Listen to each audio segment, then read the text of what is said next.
नाय वासुदेवाय हरये परमात्मने प्रणतः क्लेशनाशाय गोविन्दाय नमो नमः। गुरुर्ब्रह्मा गुरुर्विष्णु गुरुर्देवो महेश्वरः गुरुर्साक्षात् परब्रह्म तस्मै श्री गुरवे नमः। ध्यानमूलं गुरोर्मूर्तिः पूजामूलं गुरोर्पदम् मन्त्रमूलं गुरोर्वाक्यम् मोक्षमूलं गुरोर्कृपा।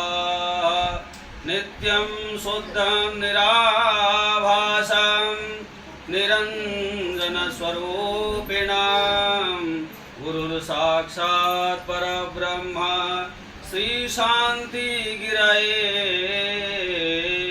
नमः।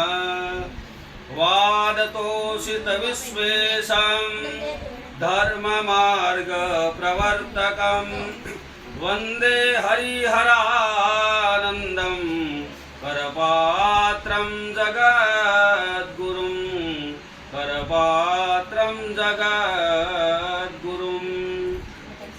वंशी विभूषितकरान्नवनीरदाभात् पीताम्बरादरुणबिम्बफलाधरोष्ठात् पूर्णेन्दुसुन्दरमुखादरविन्दनेत्रात् कृष्णात् परं किमपि तत्त्वमहं न जाने। कृष्णात् परं किमपि तत्त्वमहं न जाने। बोले कृष्णचंद्र भगवान की, श्री भागवत महापुराण की, वेदव्यासी महाराज की, एकादशी मैया की।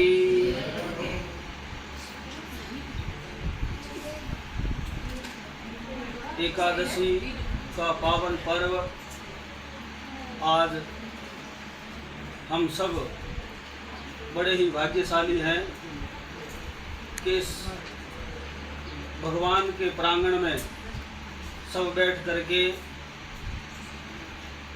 एकादशी का महात्म्य और एकादशी के व्रत की कथा का श्रवण करने जा रहे हैं। ये बड़ा अद्भुत संयोग है कि सर्वप्रथम तो भगवान ने कहा है कि मैं एकादशी का रूप हूँ। एकादशी स्वयं भगवान का स्वरूप है और उन एकादशियों में भी जो ज्येष्ठ मास की शुक्ल पक्ष की जो एकादशी है वो सारे एकादशियों में श्रेष्ठ है।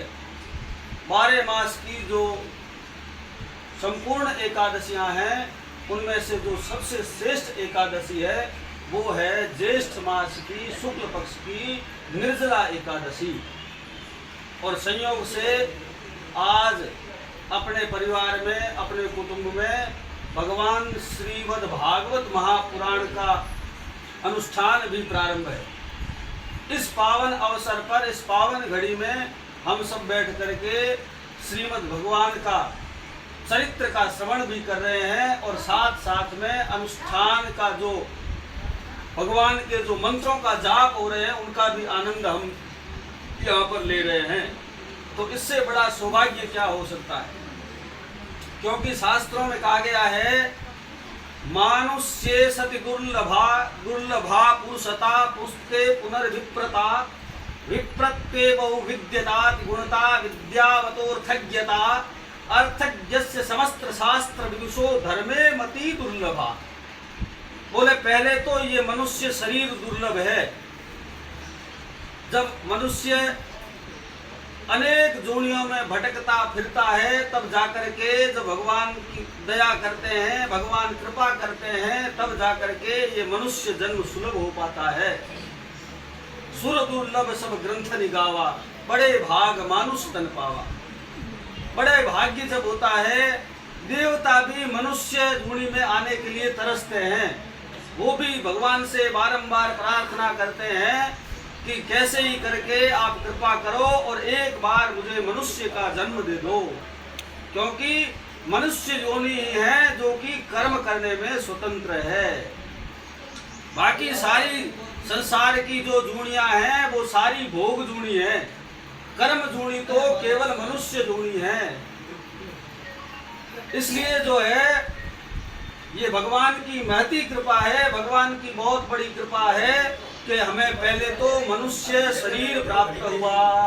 अरे कथा सुनाई तो मनुष्य शरीर प्राप्त हुआ और इस मनुष्य शरीर के बाद में मनुष्य के साथ साथ में हमने ये भगवान की कृपा हुई कि श्रेष्ठ जूनी श्रेष्ठता को प्राप्त हुए और साथ में हमको भगवान की कृपा से ज्ञान भी प्राप्त हुआ। और ज्ञान हो और पास में अर्थ हो, धन हो, ऐसा आवश्यक नहीं है, पर भगवान की कृपा से इतना हमारे पास धन भी है जितने से हम कुछ धर्म कर्म कर भी सकते हैं। क्योंकि साईं उतना दीजिए जामे कुटुंब समाए, मैं भी भूखा न रहूं साधु ने भूखा जाए। इस तरह से इतना हम सबको भगवान ने दिया हुआ है जो कि हम अपना काम चला सकते हैं और आए गए अतिथि का भी सत्कार कर सकते हैं।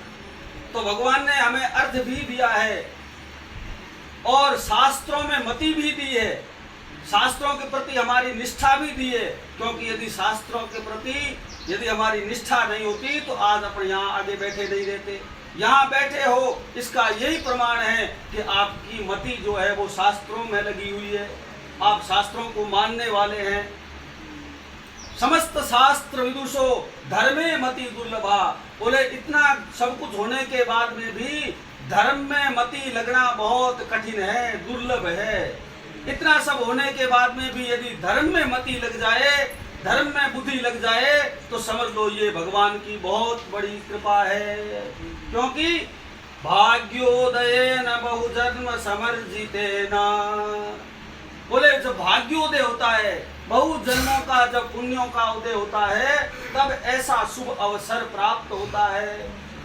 तो आज अपने पूर्वजों की कृपा से, भगवान के आशीर्वाद से हमें जो ये पुण्य लाभ करने का जो अवसर मिला है, इस शुभ अवसर में हम सब मिलकर के एकादशी मैया के महात्म्य को श्रवण करेंगे और साथ में भी एकादशी की कथा का भी श्रवण करेंगे।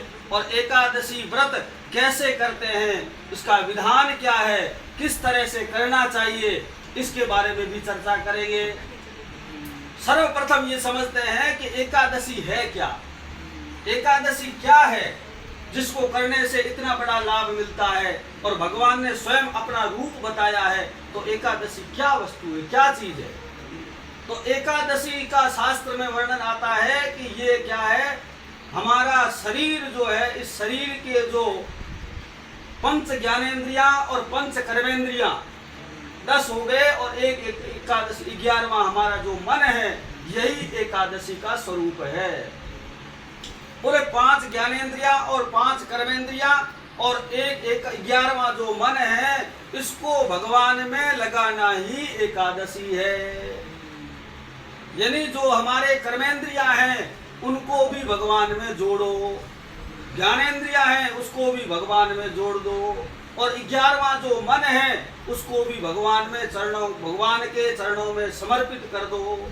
तब जाकर के एकादशी का तात्पर्य समझ में आएगा और एकादशी का महात्म्य भी समझ में आएगा। कहते हैं कि हम सब अनेकों प्रकार के कर्मों में उलझे हुए रहते हैं, गृहस्थ जीवन है और गृहस्थ जीवन में अनेक बाधाएं हैं। तो उन बाधाओं को पार करते हुए हमें भगवान को अपनी इंद्रियां समर्पित करनी है। कैसे करनी है, बोले आंखों से भगवान के दर्शन करने हैं, कानों से भगवान के गुणगान श्रवण करने हैं और अपने हाथों से भगवान का जो मंदिर है, भगवान का जो प्रांगण है, उसको साफ सफाई सुथरा करना है। पैरों से तीर्थ यात्रा करनी है, अच्छे स्थान पर जाना है, भगवान के मंदिर जाना है। इस तरह से अपने सारे इंद्रियों को जब हम भगवान में लगाते हैं तब हमारे अंदर जो अहंकार बैठा हुआ है वो नष्ट होता है, हमारा अभिमान नष्ट होता है। और जिसके अंदर से अभिमान नष्ट हो जाता है उनके अंदर भक्ति का उदय होता है, भगवान के प्रति प्रेम का उदय भाव होता है। जब भगवान के प्रति प्रेम होता है तो जीव का कल्याण होता है। इस तरह से मनुष्य को एकादशी के महत्व को समझना चाहिए। सर्वप्रथम एकादशी किसने की, किस तरह से की, तो कहते हैं भागवत महापुराण के 9वें स्कंद में राजा अम्बरीश की कथा आती है, जो कि लगभग सब लोगों ने सुनी हुई होगी। फिर भी मैं ये बताता हूं कि ये आख्यान नहीं है, ये अपने जीवन का ही वृत्तांत है सारा। अम्बरीश राजा पृथ्वी पर सर्वप्रथम महाराज मनु हुए और मनु महाराज के पुत्र हुए नभग और नभग के पुत्र हुए नाभाग। नाभाग बहुत बड़े शिव भक्त थे, नित्य प्रति भगवान शंकर की आराधना करते थे और महादेव की कृपा से ही उनके घर में पुत्र रत्न का जन्म हुआ। और उसको पुत्र को देख करके वहां के ब्राह्मणों ने उनका नाम अम्बरीश रखा, जन्म समय को देख करके। अम्बरीश शब्द का अर्थ होता है अंबर यानी आकाश, ईश यानी स्वामी। और आकाश का लक्षण है शब्द गुण कामाकाशम तच्चैकम विभु नित्यं च। आकाश क्या है, तो आकाश है जिसमें शब्द ठहरता है। यदि ये खाली स्थान नहीं होगा तो शब्द नहीं होता है, शब्द एक दूसरे को सुनाई नहीं देते। ये आकाश की ही करामात है कि हम एक दूसरे को सुन पा रहे हैं। तो जो खाली स्थान है वही आकाश है। तो खाली स्थान हमारे अंदर भी है और बाहर भी है। तो खाली स्थान है वो आकाश है, यानी जो अंदर और बाहर दोनों जगह परमात्मा का दर्शन करता है वही अम्बरीश है। जो अपने अंदर भी परमात्मा को देखे और बाहर भी सब जीव जड़ चेतन में परमात्मा का दर्शन करे, ईश्वर का दर्शन करे, वही अम्बरीश है। तो ऐसे महान राजा अम्बरीश हुए। उनके राज्य में भागवत जी में वर्णन आता है कि सभी जगह भगवान के मंदिरों में प्रतिदिन दीप जलाए जाते थे। सभी लोग स्वयं भगवान के मंदिर की सेवा करते थे और सारे धार्मिक लोग रहते थे।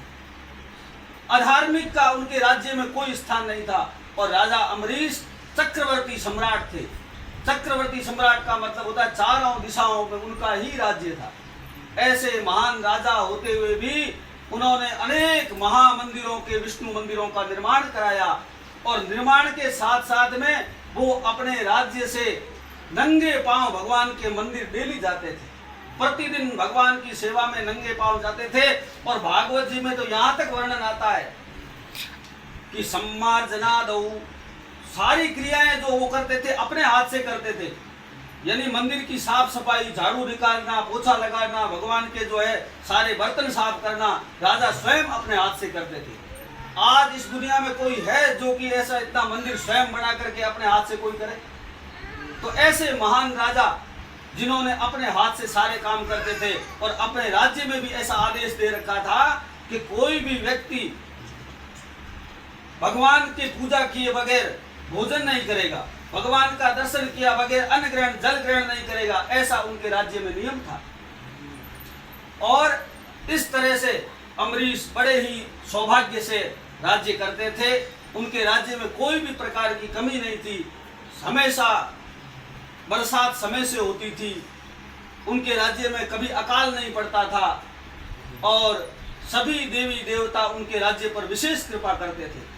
ऐसे अम्बरीश के राज्य में एक दिन और नित्य प्रति कोई भी एकादशी आती थी, उस एकादशी का व्रत अम्बरीश स्वयं करता था और अपने राज्य में भी सबसे करवाता था।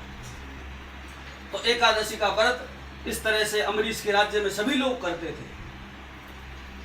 एक बार निर्जला एकादशी आई और उस निर्जला एकादशी को अम्बरीश ने व्रत रखा।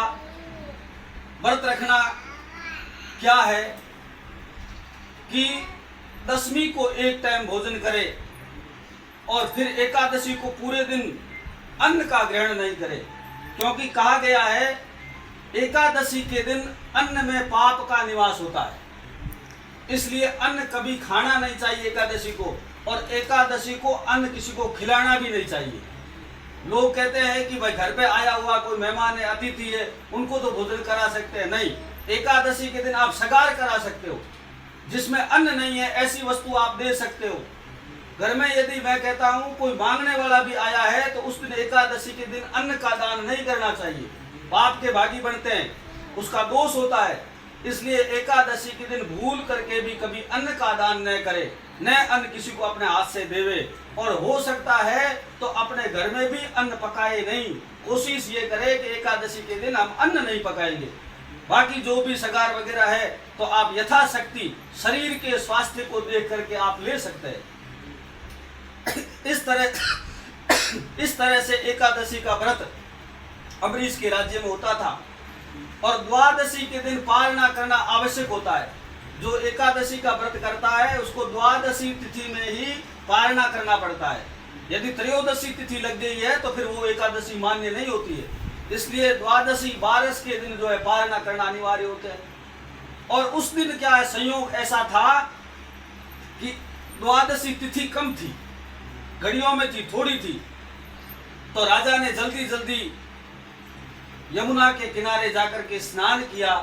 स्नान करके भगवान लक्ष्मी नारायण का पूजन किया, एकादशी के जो है ब्राह्मणों को बुलाया, और भगवान को जैसे ही उन्होंने भोग लगाया तुलसी दल छोड़ करके, ऐसे ही दूर से दुर्वासा ऋषि आ गए। दुर्वासा आए, आते ही राजा अम्बरीश अपने आसन से खड़े हुए, खड़े होकर के उनके चरणों में साष्टांग प्रणाम किया, और प्रणाम करके उनसे प्रार्थना की कि हे ब्राह्मण देवता, आप बड़ी कृपा करके आप आए हैं, आप तपस्वी हैं, इसलिए कृपा करके आप, आज द्वादशी का दिन है तो आप हमारे घर भोजन ग्रहण करें। दुर्वासा ऋषि ने कहा कि मैं अभी नदी के किनारे, यमुना नदी के किनारे संध्या वंदन करके मैं वापस आ रहा हूँ, आप जब तक भोजन की तैयारी करो। दुर्वासा ऋषि संध्या वंदन करने चले गए, और संध्या वंदन करते करते उनका भगवान में ध्यान लग गया, उनको पता ही नहीं चला कि समय कब चला गया। और इधर अम्बरीश ने विचार किया कि यदि द्वादशी तिथि चली जाएगी तो मेरा व्रत भंग हो जाएगा, और यदि ब्राह्मण को मैंने निमंत्रण दिया है और उनको यदि भोजन नहीं कराया तो लोक मर्यादा चली जाएगी। इसलिए अब मुझे क्या करना चाहिए। असमंजस में पड़ करके वहाँ जो रहने वाले, जो उनके दरबार में जो ब्राह्मण थे, उनसे प्रार्थना की कि आप ही बताइए, मार्गदर्शन कीजिए, अब हम क्या करें। तब उन ब्राह्मणों ने कहा कि आप भगवान का चढ़ा हुआ जो तुलसी दल और जो अमृत है, पंचामृत है, उसको आप यदि लेते हो तो उससे क्या होगा कि आपका पालना भी हो जाएगा, और साथ में जो है आपका व्रत भी खंडित नहीं होगा, और जब ब्राह्मण देवता आएंगे तो उनको आप भोजन भी करा देना, तो उससे आपका लोक मर्यादा भी नष्ट नहीं होगी, तो दोनों कार्य आपके हो जाएंगे। तो उन ब्राह्मणों की आज्ञा से महाराज अम्बरीश ने वो पंचामृत का प्राशन कर लिया, और जैसे ही पंचामृत का प्राशन किया, थोड़ी ही देर में दुर्वासा वहां से आ गए, और दुर्वासा को जैसे ही पता चला कि इसने तो मेरे से पहले ही प्रसाद ग्रहण कर लिया है। दुर्वासा बड़े क्रोधी स्वभाव के हैं, तो उनको क्रोध आ गया, और क्रोध आकर के उसने कहा कि अरे तू मूर्ख, विष्णु भक्त बना हुआ घूमता है और चारों दिशाओं में ढिढोरा पीटता है कि मैं बहुत बड़ा भक्त हूँ। अरे काहे का भक्त है, तुमने निमंत्रण दिया और फिर भी तुमने जो निमंत्रण देकर के हम लोगों से पहले तुमने भोजन कर लिया, ऐसा कौन कैसे भक्त हो सकता है। इस तरह से दुर्वासा ऋषि ने बहुत भला बुरा कहा, फिर भी अम्बरीश ने कोई उसका जवाब नहीं दिया। दुर्वासा को और ज्यादा क्रोध आया, क्योंकि हम जब कुछ कहते हैं और सामने वाला यदि जवाब नहीं दे तो और क्रोध आता है। तो इस तरह से दुर्वासा ऋषि और क्रोधित हुए, और उन्होंने अपने जटा में से एक केस निकाला और ऐसे धरती पर पटक दिया, और पटकते ही तुरंत वहां पर एक कृत्या नाम की राक्षसी उत्पन्न हो गई, और वो कृत्या राक्षसी अम्बरीश के पीछे भागने लगी मारने के लिए। अम्बरीश अपने जगह से हिले ही नहीं, और हाथ जोड़ करके भगवान विष्णु से प्रार्थना करने लगे, कृष्णाय वासुदेवाय हरये परमात्मने प्रणतः क्लेशनाशाय गोविंदाय नमो नमः। इस तरह से गोविंद भगवान से प्रार्थना करने लगे कि हे गोविंद, ये जो क्लेश आया है इस क्लेश का निवारण आप ही करो। इतनी प्रार्थना करते ही भगवान तुरंत अपने सुदर्शन चक्र को भेजते हैं और वो सुदर्शन चक्र आते ही उस कृत्या को मार करके जला करके भस्म कर देते हैं और वही चक्र दुर्वासा ऋषि के पीछे पीछे भागना शुरू हो जाता है। आगे आगे दुर्वासा ऋषि दौड़ते हैं और पीछे पीछे वही सुदर्शन चक्र दौड़ता है। दौड़ते दौड़ते दुर्वासा ऋषि ब्रह्मा जी के द्वार पर जाता है और दुर्वासा ऋषि वहां जाकर के ब्रह्मा जी से प्रार्थना करते हैं कि हे ब्रह्मदेव, आप कृपा करके इस सुदर्शन चक्र से मुझे बचाइए। पर जैसे ही सुदर्शन चक्र का नाम सुनते ही ब्रह्मा जी भी अपने आसन से खड़े हो जाते हैं और कहते हैं कि ये मेरे बस की बात नहीं है, तुम आगे कहीं देखो। इतना कहते हुए वहां से ब्रह्मा जी उनको निकाल देते हैं दुर्वासा को और दुर्वासा भागते भागते भगवान शंकर भोलेनाथ के पास में जाते हैं। पर भोलेनाथ कहते हैं कि ये सुदर्शन चक्र नारायण का है, इससे मैं कुछ नहीं कर सकता। तुम तो ऐसा करो, जिसका ये चक्र है उसी के पास में जाओ, वही कुछ कर सकता है। तो दुर्वासा ऋषि भागते भागते भगवान विष्णु के चरणों में जाते हैं, जाकर के चरणों में लोटपोट होते हैं और कहते हैं शरणागतो हम पाहि पाहि पाहि महायोगिन, मैं आपके शरणागत हूँ, हे महायोगी आप मेरी रक्षा करो। इस तरह से भगवान विष्णु से प्रार्थना करते हैं। प्रार्थना करते तो भगवान विष्णु कहते हैं कि अरे भाई, तुमने किसी वैष्णव का, किसी वैष्णव सज्जन संत का तुमने अपमान किया है, संत का अपमान किया है, वैष्णव का अपमान किया है, किसी ब्राह्मण का अपमान किया है, इसलिए मैं तुम्हारी रक्षा नहीं कर सकता। इस तरह से तब दुर्वासा बोले कि आप रक्षा नहीं करेंगे तो कौन करेगा, क्योंकि मैं आपकी शरण में आया हूं और शरण में यदि आए हुए की रक्षा आप नहीं करेंगे तो लोक में आपका अपयश होगा। सभी लोग यही कहेंगे कि भगवान की शरणागति लेने पर भी दुर्वासा की रक्षा नहीं हुई, इसलिए मैं आपकी शरणागति में हूँ, आपकी शरण में आया हूँ। हे प्रभु, शरण आए हुए की प्रतिपाल करो, शरण आए हुए की रक्षा करो। इस तरह से जब दुर्वासा आर्त भाव में भगवान से प्रार्थना करने लगे तो भगवान ने कहा कि मैं तुम्हारी रक्षा का उपाय बता सकता हूँ। रक्षा तो मैं नहीं कर सकता, पर रक्षा का उपाय जरूर बता सकता हूँ। बोले प्रभु बताइए क्या करना है। बोले जिसका तुमने अपमान किया है उसी महाराज अम्बरीश के शरण में जाओ और उनको ही तुम प्रणाम करो, दंडवत करो, उनसे माफी मांगो, तब जाकर के तुम्हारा ये उद्धार हो सकता है। तब दुर्वासा ऋषि वहां से भागते भागते महाराज अम्बरीश के पास में आए और आकर के अम्बरीश से जैसे ही चरणों में गिरने लगे उतने में ही अम्बरीश ने उनके हाथ पकड़ लिए और कहने लगे अरे महाराज, आप ये उल्टी गंगा क्यों बहा रहे हैं, आप ये क्यों कर रहे हैं, क्योंकि आप तो ब्राह्मण हैं और आप श्रेष्ठ हैं और मैं एक राजा हूँ, तो राजा के चरणों में आप शोभा नहीं देते हैं। आपके चरणों में हम जैसे जो किंकर लोग हैं, जो भगवान के दास हैं, वो आपके चरणों में रहना चाहते हैं। इस तरह से करके दुर्वासा ऋषि का जो है पुनः दुर्वासा को अम्बरीश प्रणाम करने लगे। पर दुर्वासा भागते भागते 1 वर्ष हो गया था पूरा, तो 1 वर्ष में बुरी तरह से दुर्वासा थक चुके थे। दुर्वासा ने कहा कि बातें बाद में करेंगे, पहले इस सुदर्शन चक्र को रोको। तब अम्बरीश ने भगवान से प्रार्थना की कि हे भगवान, मैंने यदि मेरे जीवन काल में कभी भी एकादशी का व्रत खंडित न किया हो तो आप कृपा करके इस सुदर्शन चक्र को रोकिए। और जैसे ही ये वाणी सुनी और सुनते ही वो सुदर्शन चक्र अपने स्थान पर से भगवान के चरणों में वापस चला गया। इस तरह से फिर दुर्वासा ऋषि को भोजन कराया और दुर्वासा ने कहा कि आज मेरे को मेरी ये भूल समझ में आई है, क्योंकि आप एकादशी व्रत करने वाले हैं और जो एकादशी व्रत को करता है उसको कोई भी तरह की कृत्या राक्षसी उसको संताप नहीं देती। इसका तात्पर्य ये हो गया, पूरी इस दृष्टांत का, इस वृत्तांत का तात्पर्य ये होता है कि अम्बरीश जीव स्वयं है और जब भक्ति मार्ग में जीव जाता है तो उसके दुर्वासा रूपी वासनाएं आती है। दुर्वासा क्या है? दुर्वासा है हमारे अंदर बैठी हुई वासनाएं। तो उस वो वासनाएं जरूर आती है। जब व्यक्ति भक्ति मार्ग की तरफ बढ़ता है, भगवान की तरफ बढ़ता है, तो दुर्वासना ये आती है कि हमसे बड़ा कोई नहीं, ये दुर्वासना है। सुख केवल हम ही भोगे, दूसरे के कहीं कुछ भी न हो, ये दुर्वासना है। हाँ, दूसरे के भी हो और अपने भी हो, ये दुर्वासना नहीं है। और दूसरे के कुछ नहीं हो, केवल अपने ही अपने हो, ये दुर्वासना है। इस तरह से दुर्वासनाएं जीव के दिमाग में आती है। तब उस उससे क्या उत्पन्न होती है?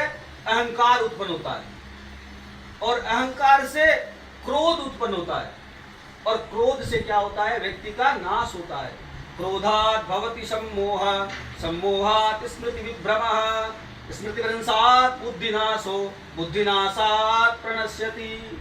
भगवान का ये उद्घोष है कि क्रोध से व्यक्ति सम्मोहता को, मूर्छा को प्राप्त कर जाता है, स्मृति बुद्धि नष्ट हो जाती है, और बुद्धि नष्ट होने से व्यक्ति का सर्वनाश हो जाता है। इस तरह से दुर्वासनाएं अंदर आती है, दुर्वासा रूपी, और दुर्वासना आती है तो दुर्वासना क्या करती है? कृत्या उत्पन्न करती है। कृत्या यानी जो कर्कश वाणी है वही कृत्या है। जब व्यक्ति दुर्भावना में होता है तब वो क्या बोलता है उसे स्वयं पता नहीं चलता, वो कुछ भी बक सकता है। जब व्यक्ति सही हो तब वो बात सही करता है। जब दुर्भावना में हो, द्वेष में भरा हुआ व्यक्ति जो बोलता है वो कुछ भी बोल सकता है। इसलिए ऐसी कर्कश वाणी उस व्यक्ति के पास में आ जाती है। और जब कर्कश वाणी व्यक्ति के पास में आती है तो जो भगवान के भक्त होते हैं उनके लिए तो सुदर्शन चक्र आ जाता है। सुदर्शन चक्र क्या है? भगवान कृष्ण का प्रतीक है, भगवान विष्णु का प्रतीक है। जो एकादशी का व्रत करने वाले हैं और जो भगवान के शरणागति ग्रहण करने वाले जो लोग हैं उनके यहाँ तो सुदर्शन चक्र आ जाता है, यानी भगवान स्वयं विद्यमान हो जाते हैं। क्यों हो जाते हैं? क्योंकि ऐसा भगवान का उद्घोष है। क्या उद्घोष है? कि धर्मः प्रोज्झित के तबोत्र परमो निरवत्सराणां सतां वेद्यं वास्तवमत्र वस्तु शिवदं तापत्रयोन्मूलनम् श्रीमद्भागवते महामुनिकृते किं वा परेरीश्वरः सद्यो हृद्यवरुध्यते त्रिकृतिभिः शुश्रूषुभिः तत्क्षणात्। इसी भागवत महापुराण में भगवान स्वयं ने उद्घोष किया है कि धर्मः प्रोज्झित के तबोत्र परमो। बोले इस भागवत जी में परम धर्म का वर्णन है। और वो परम धर्म क्या है? तो परम धर्म वो है जो कपटता से रहित भगवान की भक्ति है, केतव से रहित जो परमात्मा की शरणागति है, वही परम भक्ति है और वही जो है परम धर्म है। तो जैसे ऐसे बिना किसी कामना से रहित होकर के व्यक्ति एकादशी का व्रत करता है और भगवान का कानों से कथा का श्रवण करता है, उस व्यक्ति के हृदय में भगवान तत्क्षणात् एव हृदये अवरुध्यते। बोले उसमें ज्यादा समय नहीं लगता है। उसी क्षण जिस समय व्यक्ति के भगवान के प्रति विचार आते हैं और कथा के प्रति जैसे ही उत्सुकता बढ़ती है, ऐसे ही तुरंत तत्क्षणात् एव उसी क्षण हृदय में भगवान कृष्ण प्रकट हो जाते हैं, हृदय में जो है भगवान नारायण प्रकट हो जाते हैं। इस तरह से उसी क्षण हृदय में विराजमान हो जाते हैं। तो यही बात जो है वहां पर कहा गया है कि उनके जो भगवान में निश्चल भक्ति रखते हैं, निष्कपटता से भक्ति रखते हैं, केतव से युक्त भक्ति नहीं, केतव कपट से युक्त यदि भक्ति है तो उसका कोई फल नहीं है। भक्ति निश्चल भाव से होनी चाहिए, भगवान के प्रति कपट रहित, चाहना से रहित होनी चाहिए। भगवान को वो अति प्रिय है भक्त ऐसे जो कुछ भी नहीं चाहते और भगवान से बारंबार प्रार्थना करते हैं कि हे भगवान, हमको केवल आपके चरणों में प्रेम चाहिए, आपके प्रति प्रेम चाहिए। तो ऐसे भक्तों के प्रति, भगवान के प्रति जो प्रेम रखते हैं वो भगवान को बहुत प्रिय होते हैं और उनके हृदय में भगवान कृष्ण स्वयं विराजमान रहते हैं। तो ऐसे इस तरह से जो है अम्बरीश की कथा के माध्यम से भगवान ने ये बताया कि जिसके हृदय में भगवान है उनकी जो है सब तरह से रक्षा होती है, चारों तरफ से रक्षा होती है। इस तरह से अम्बरीश की रक्षा हुई और भगवान ने जो है बताया कि एकादशी के माध्यम से हर व्यक्ति को एकादशी का व्रत करना चाहिए। जो एकादशी का व्रत करता है उसको इस लोक के सारे सुखों को भोग करके अंत में मोक्ष धाम को प्राप्त करता है, अंत में सदगति को प्राप्त करता है और उसका सारा कुटुंब परिवार सहित सुख को आमुष्मिक इस लोक के सुखों को तो प्राप्त करता ही है, साथ साथ में गोलोक धाम की प्राप्ति भी होती है। तो ऐसा एकादशी का व्रत हम और आप सब मिलकर के कर रहे हैं।